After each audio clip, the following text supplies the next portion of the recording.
Okay, sounds great. To continue, day 2, or lesson 2. This is all proportions. Again, I think you might have done some of these before, but let's keep going. If two ratios have the same value when they are simplified, they are equivalent ratios. A proportion shows that two ratios are equivalent. One way to prove that a proportion A over B equals C over D is true is to cross multiply. I call this the butterfly method. Butterfly method. Okay, just there it is, the butterfly. Look, whoops, my arrow's bad. Butterfly method. All right, cross products. A times D equals B times C. So when you multiply those numbers, if the numbers are the same, then they, for two fractions are, or the two ratios are proportional. Okay? If they are not equal, if these two numbers wouldn't equal each other, therefore you would say it is not in proportion. All right? Another way to prove that the proportion is true is to use proportional reasoning. If you can multiply the numerator and the denominator of one ratio by the same value to get the other ratio, the two ratios are equivalent. You can use cross multiplication and proportional reasoning to solve for any unknown values in the proportions. Okay, so having said that, let's try. This is 3/5, can't see it, 3/5 equals 12 over 20. And the question is it a truly a proportion? Two ways looking at this. I could do 3 times 20. So you could do 3 times 20. Does it equal, it's the question, does it equal 5 times 12? And the answer here is 60 equals 60, so you say yes. Another way of looking at it is right here, is 3 over 5 equals 12 over 20, because the giant 1 in the middle, in other words, what mystery number on top, same number on top and bottom, has to be the same number here. So 3 times 4 made 12. 5 times 4 made 20. This has to make what we call the giant 1. Oops, sorry. This has to make what I would call the giant 1. 4 over 4 makes really is the value of 1. Okay? It's a common factor from here to get to here, from here to get to here. It was times 4. So the answer is yes. They are in proportion. So two ways looking at it. Okay? When you are missing one, example 2, to solve for the missing proportion, you do the butterfly method again. Okay? So I cross multiply. Cross multiply. I have 8 times x, which is 8x. The proper algebra way of writing is 8x equals 12 times 6 was 72. At this step, 8x equals 72. I need to divide this side by 8, divide this side by 8. You're going to hear me doing these particular ways because this is proper algebra. 8 over 8 makes 1x equals 72 divided by 8 is 9. So 1x by itself, 1x, which is what this is, x equals 9. Okay? Okay. This question mark equal symbol is used instead of an equal sign when you're determining if a proportion is true or not. Well, the question is test it. This is kind of like maybe. So you want to test it. Test by cross multiplying.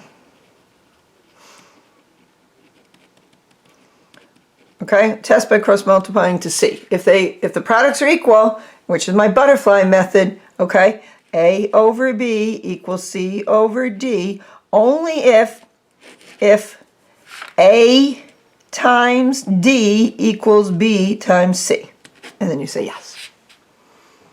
Okay.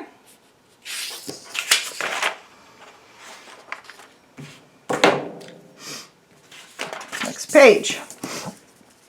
Guided practice. Make sure I'm in it. Guided practice. Is 2/12 equal to 5 over 28? So, cross products. 2 times 28, does it equal 12 times 5? 2 times 28 is 56, and 12 times 5 is how much? Isn't it 60? So the answer here is no. Okay? No, because cross products are not equal. The proportion 2/12 does not equal 5/28. True, because they are not equivalent ratios. All right? Remember, if the proportion is true, the cross products will be equal. The values in the table represent equivalent ratios. Okay, so this table definitely has a pattern going. Find another equivalent ratio for this table. The first term, across the top, 2, 3, 4, up. So we can see this is going +1, +1. It's going up by 1. So in here is likely 5. The table in the row on the bottom has a pattern as well. 6 to 9 to 12. So this is going by +3, +3, +3. So this answer on the bottom is likely, or has to be, adding 3 to 12 makes 15. Okay, so the numbers in the first row increased by 1. We did that. The numbers in the second row increased by 3. Use those patterns to find the fourth equivalent ratio. And we figured it out. So 2/6 equals 3/9 equals 4/12 equals 5/15. Okay? And if you think about all of these, every one of these fractions would reduce down, right, to 1/3. All of them would reduce down to 1/3. Okay? Every one of these 2/6 actually equals 1/3, 3/9 equals 1/3, 4/12 1/3, 5/15 all equals 1/3. So they are all proportional. They're in proportion. If I did cross products here, if I multiply 2 times 9 is 18, 6 times 3, 18. If I did it this way, 9 times 4, 36, 3 times 12, 36, and so on. 4 times 15 would be 60, and 12 times 5 is 60. So all the cross products, all the butterflies there have to equal. We're good? Okay, next page. Independent practice on the top. What is a proportion? Go back to the page before where we started out with lesson 2. There's your definitions. What is a proportion? Copy those definitions over to here. What are equivalent ratios? Give an example of two equivalent ratios. Give an example of two equivalent ratios. Make two fractions that are equal to each other. Okay, I'll just do one here. Let's say 1/2 is the same as 2/4, which is the same as 10/20, which is whatever. You could just keep going. 15/30, anything that would come down to 1/2. And again, these cross products will be equal. What are two ways to prove that a proportion is true?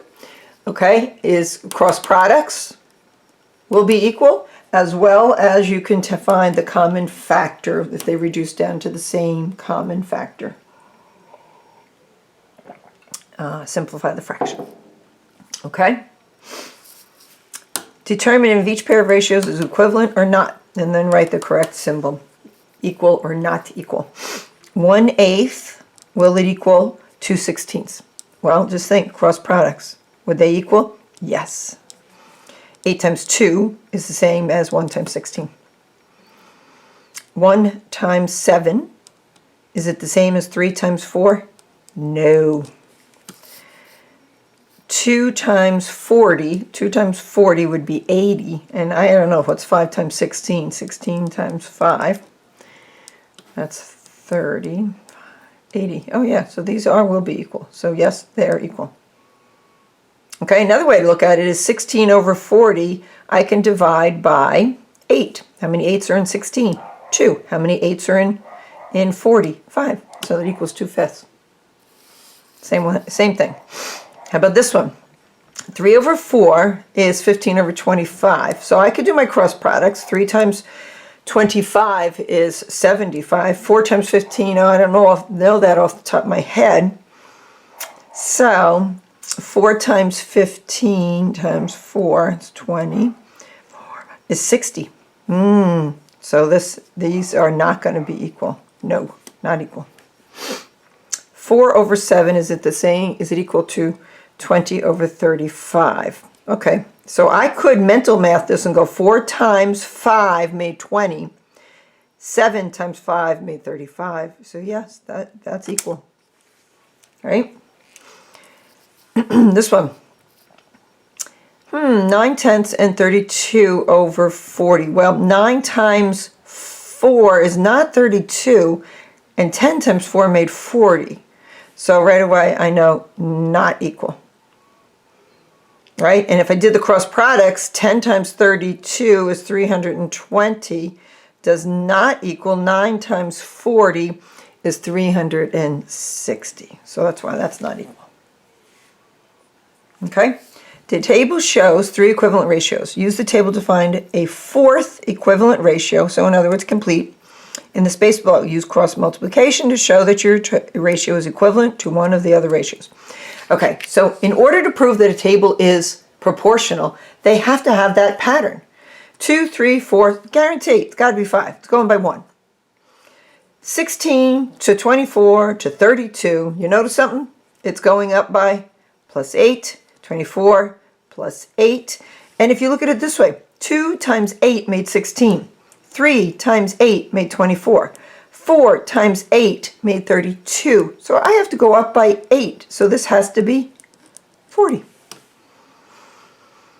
What do they all simplify down to? 5 over 40 is 1 over 8. Every one of these would become 1/8. 1/8. 1/8. Got it? This makes a proportional